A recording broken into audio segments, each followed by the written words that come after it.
Welcome to spectrum IAS academy. అంతర్జాతీయ సంస్థల గురించి మనం చూస్తూ ఉన్నాం.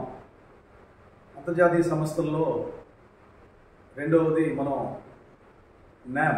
నామ్ అంటే నాన్ అలైన్డ్ మూమెంట్, తెలుగులో దీన్ని అలీనోద్యమం అని చెప్పేసాం. ఈ వీడియోలో అలీనోద్యమం లేదా నాన్ అలైన్డ్ మూమెంట్ యొక్క హిస్టరీ ఏంటి అంటే చారిత్రక నేపథ్యం చూద్దాం. నెక్స్ట్ వీడియోలో ఎవల్యూషన్ అండ్ రెలవెన్స్ చెప్పడం జరుగుతుంది. సో ముఖ్యంగా కూడా ఈ నామ్ అనే సంస్థ ఏమిటి, ఇది ఎందుకు ఏర్పడింది, ఇది ఏర్పడాల్సిన పరిస్థితి ఏంటి, దీంట్లో ప్రధాన నాయకులు ఎవరు మనం పరిశీలించినట్లయితే ప్రపంచవ్యాప్తంగా జరిగినటువంటి 2 ప్రపంచ యుద్ధాలను మనం పరిశీలించాలి. మొదటి ప్రపంచ యుద్ధం తర్వాత నానాజాతి సమితి ఏర్పడటం, దాని యొక్క మనుగడ కొరకు అమెరికా యొక్క అధ్యక్షుడు వుడ్రో విల్సన్ అప్పుడు 14 సూత్రాలని పొందుపరచడం, అవన్నీ విఫలం కావటం, తర్వాత మళ్ళీ అగైన్ ఆర్థిక మాంద్యము మరియు 2వ ప్రపంచ యుద్ధానికి దారితీసినటువంటి పరిస్థితులు మనకు ఉన్నాయి.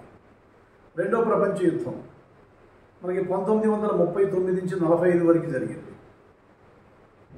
మొదటి ప్రపంచ యుద్ధం 1914 నుంచి మనకి 1918 వరకు జరిగింది.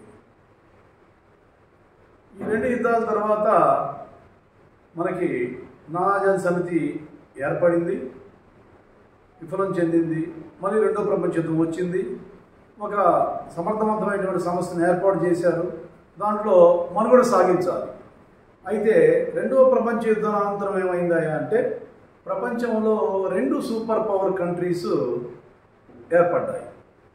ఒకటి వచ్చేసి మనకి పశ్చిమాన ఉన్నటువంటి అమెరికా సంయుక్త రాష్ట్రాలు, తర్వాత 2 వచ్చేసి మనకి తూర్పున ఉన్నటువంటి సోవియట్ యూనియన్, అంటే సోవియట్ రష్యా మరియు రష్యా ఫాలోడ్ కంట్రీస్ ఒక గ్రూపుగా, అమెరికా మరియు పశ్చిమ ఐరోపా దేశాలు ఒక గ్రూపుగా ఏర్పడి ప్రపంచంలో 2 గ్రూపులు ఏర్పడ్డాయి.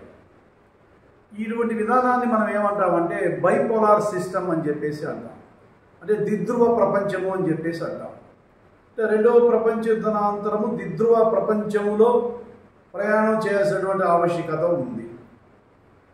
అప్పుడు వాళ్ళిద్దరి మధ్య 2 సూపర్ పవర్ కంట్రీస్ కాబట్టి యుద్ధం జరిగేటువంటి సిచ్యువేషన్ ఉండదు, కానీ యుద్ధం ఎప్పుడైనా రావచ్చు అనేటువంటి పరిస్థితులు నెలకొన్నాయి. దాన్ని మనం ఏమంటామంటే కోల్డ్ వార్ అని చెప్పేసి అంటాం.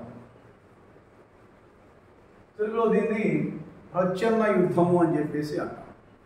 ఈ కోల్డ్ వార్ సిచ్యువేషన్ ఏర్పడి ప్రపంచ మనుగడ 2వ ప్రపంచ యుద్ధం తర్వాత ఐక్యరాజ్య సమితి ఏర్పడిన తర్వాత జరుగుతూ ఉంది.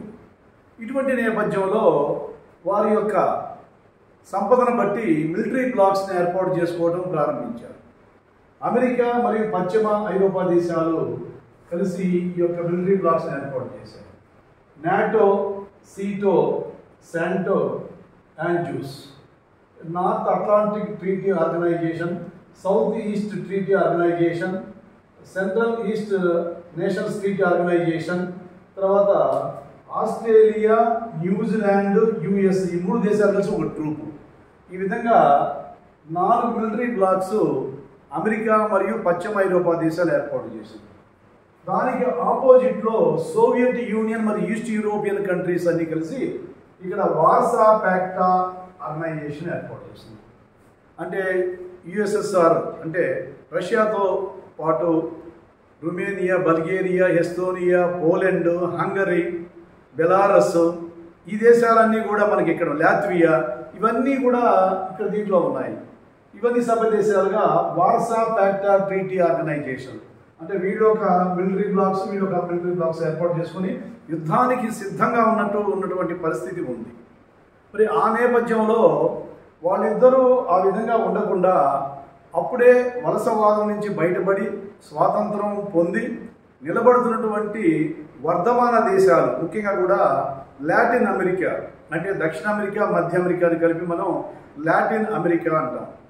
ఈ లాటిన్ అమెరికాలో ఉన్నటువంటి వర్ధమాన దేశాలకు, మరియు ఆఫ్రికాలో ఉన్నటువంటి వర్ధమాన దేశాలకు, మరియు ఆసియాలో ఉన్నటువంటి వర్ధమాన దేశాలకు వాళ్ళు పిలిపించారు. ఏమని పిలిపించారంటే మీరు వచ్చేసి ఈ వైపు జాయిన్ కాండి అని చెప్పేసి యుఎస్ఏ పిలిపించింది. సోవియట్ యూనియన్ మీరు వచ్చి ఈ వైపు జాయిన్ కమ్మని చెప్పేసి పిలిపించింది. మరి ఇప్పుడు వర్ధమాన దేశాలు, వెనుకబడిన దేశాలు, ఆర్థిక వ్యవస్థలను నిలబెట్టుకోవాల్సిన దేశాలు మరి ఎటువైపు వెళ్ళాలి? ఒకవేళ రష్యా వైపు వెళ్తే అమెరికాకి మన మీద ద్వేషం ఉంటుంది, అమెరికా వైపు వెళ్తే రష్యాకి ద్వేషం ఉంటుంది. కాబట్టి రెండింటికి కాకుండా ముఖ్యంగా కూడా సపరేట్గా తటస్థంగా మనమే ఒక విధానాన్ని ఏర్పాటు చేద్దామని చెప్పేసి ముఖ్యంగా కూడా కొంతమంది నాయకులు ఒక్కొక్క ఖండం నుంచి బయలుదేరారు. మనం చూసినట్లయితే దక్షిణాసియా నుంచి ఇండియా జవహర్లాల్ నెహ్రూ ప్రధాన నాయకత్వంలో, తర్వాత ఈస్ట్ ఏషియా నుంచి ఇండోనేషియా సుకర్నో నాయకత్వంలో, మరియు ఈజిప్ట్, ఆఫ్రికాలో ఉన్నటువంటి నాజర్, తర్వాత యుగోస్లావియా అంటే ఐరోపాలో ఉన్నటువంటి మనలాంటి దేశం ఇది కూడా, మార్షల్ టిటో, అలాగే ఆఫ్రికాలో పశ్చిమ ప్రాంతంలో ఉన్నటువంటి ఘనా, వ్రామ్ క్రోమా, ఈ ఐదుగురు కలిసి వీళ్ళ యొక్క ఐడియాలజీ అంతా కూడా ఏంటంటే ప్రపంచ శాంతిని కోరుకునేవాళ్ళు. వీళ్ళ యొక్క ఐడియాలజీతో మనం ఇటు ఈ బ్లాక్లో చేరకూడదు, ఈ బ్లాక్లో చేరకూడదు, నాటోలో చేరకూడదు, వార్సా ప్యాక్ట్ ట్రీటీలో చేరకూడదు, మనం వచ్చేసి ఒక సపరేట్ విధానాన్ని అవలంబించాలి అని చెప్పేసి నాన్ అలైన్డ్ అంటే కలిసిపోవటం, నాన్ అలైన్డ్ అంటే విలీనం కాకుండా ఉండటం, నాన్ అలైన్డ్ మూమెంట్ అని చెప్పేసి ఒక 25 దేశాలతో బాండుగ్లో 1955 బాండుగ్లో సమావేశం, ఇండోనేషియాలో ఉన్నటువంటి బాండుగ్ పట్టణంలో సమావేశం ఈ నిర్ణయాన్ని తీసుకున్నారు. తీసుకొని 1961 వచ్చేసరికి అధికారికంగా దీన్ని తీసుకొచ్చారు. 25 దేశాలతో first meet Belgrade, Yugoslavia capital అయినటువంటి బెల్గ్రేడ్లో జరిగింది. ఆ తర్వాత 25 కంట్రీస్తో స్టార్ట్ అయినటువంటి న్యామ్ ముఖ్యంగా కూడా ముందుకు వస్తూ ఉంది. దీనికి కొన్ని విధానాలు ఉన్నాయి.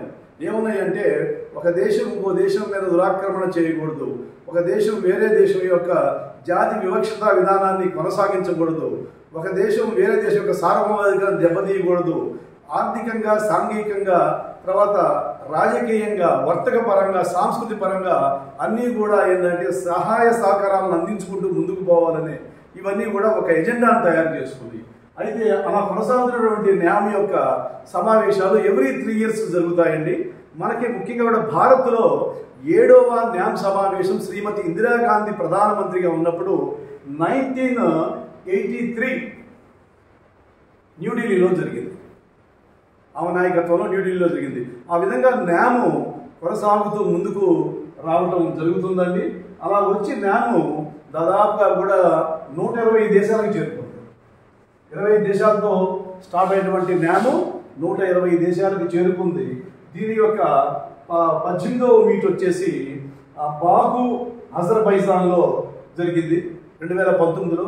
19వ మీట్ వచ్చేసి 2024 ఉగాండాలో జరిగింది. ఇప్పటికీ మన గౌరవ ప్రధానమంత్రి శ్రీ నరేంద్ర మోడీ గారి నాయకత్వంలో న్యామ్ తన యొక్క ప్రాధాన్యతను సంతరించుకొని ఉంది. ఈ విధంగా ప్రచ్ఛన్న యుద్ధ కాలంలో ఏర్పడినటువంటి న్యామ్ అనేది ఇప్పుడు మల్టీపోలార్ సిస్టమ్ కొనసాగుతూ ఉంది. ఈ యొక్క బైపోలార్ సిస్టమ్ తర్వాత యూనిపోలార్ సిస్టమ్ రావడం జరిగింది.